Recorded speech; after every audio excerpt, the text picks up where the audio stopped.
course. Thank you. Well, on to the Penn State child sex abuse scandal. More people coming forward now claiming to have been victimized by former defensive coordinator Jerry Sandusky.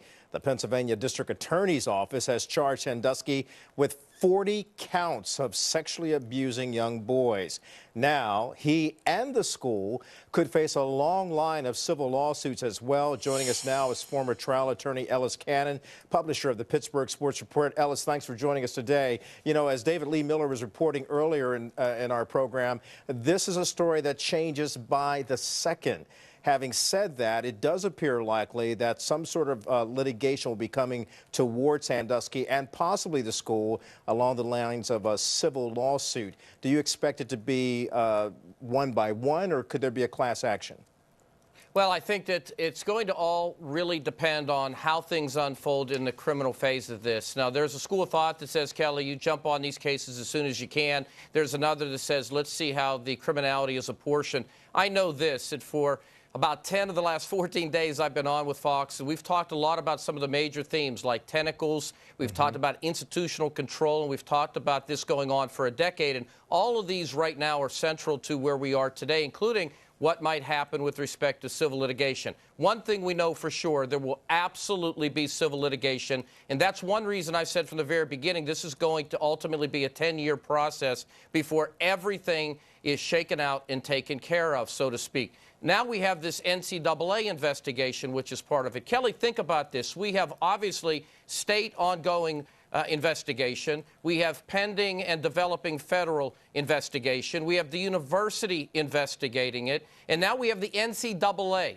One of the things I said from the very beginning is the NCAA focuses a lot of times in their analysis on the issue of institutional control. Right. Typically, we see that in a run-of-the-mill case. This is not run-of-the-mill, but the burden of proof is now on Penn State to prove they had institutional control. And from that, we'll see ultimately how it plays out, particularly in the civil end. Well, let me ask you that on that point then. How does Penn State protect itself from this kind of litigation that could come as a result of the NCAA looking into the matter to find out if they could have exercised better institutional control over the Sandusky child abuse allegations? Or did they just turn a blind eye? We don't know yet because of the criminal case not taking place. But what's the likely scenario for Penn State to protect itself?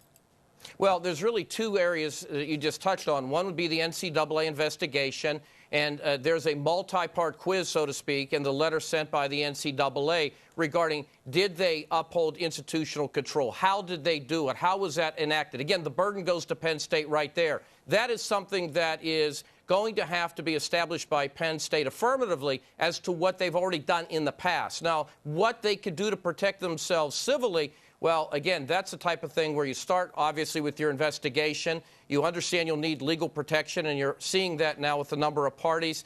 And ultimately, you're going to see certain defenses raised. It depends on who we're talking about. But broadly speaking, Kelly, we're talking about the statute of limitations, right, potential application of sovereign immunity, and what you would use to defend perjury, and for that matter, the notice requirements. Yeah, it's very important what you just said. I didn't want to cut you off, but you talked about the statute of limitations. Let's go to the fact that these allegations stem from the alleged abuse of 8 boys some 15 years ago when then defensive coordinator Jerry Sandusky had launched his charitable campaign, Second Mile.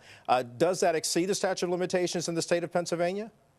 Well, again, that's an area where there's going to be some contention. It seems most lawyers would agree that that's not going to be a problem right now. Sovereign immunity, I think that most people looking at it legally don't see Penn State being able to utilize that as an effective defense, not to say they would not try. Now, when you start talking about the statute of limitations, you have to go back to a critical moment in the legislature, 2002, and that, in effect, says that if you were under 18 at the time of the abuse, you have until 30. Now, we don't know all of these victims. Again, you pointed out, David pointed out, Jamie pointed out, we're starting to see more and more people come forward. We'll have to basically sort that out as the process goes on. Right, Ellis, we'll have to winnow out all of those people coming forward right now. But real quickly before we go, the Second Mile program was actually instituted to try and help at-risk children. What's going to happen to that program? Because they, too, could come under the gun in terms of some sort of civil action. Well, they could. And again, part of that's the investigation, but perhaps the more immediate concern, we start talking about the collateral damage, legal, academic, financial, and so forth. And you have to look at them and ask you, not necessarily only the issue about what they could have done or what they did or who they protected or were funds being used, records preserved, but ultimately where they go from here. The need's not going to go away. So do the programs, in effect, get shifted to another charity? Do somehow they survive it, or will they have to close up shop? Those are things that, again, will develop over time. Yeah, you got to think about all those kids at risk and where do they go from here. We thank you so much, Ellis Cannon, sharing some more insights in terms of what's happening there with the Penn State child abuse allegations that have been unfolding. What a scandal. Thank you so much. My pleasure. Jamie? Well, police in Washington State releasing new photos of a missing toddler. Take a close look because they say these pictures more accurately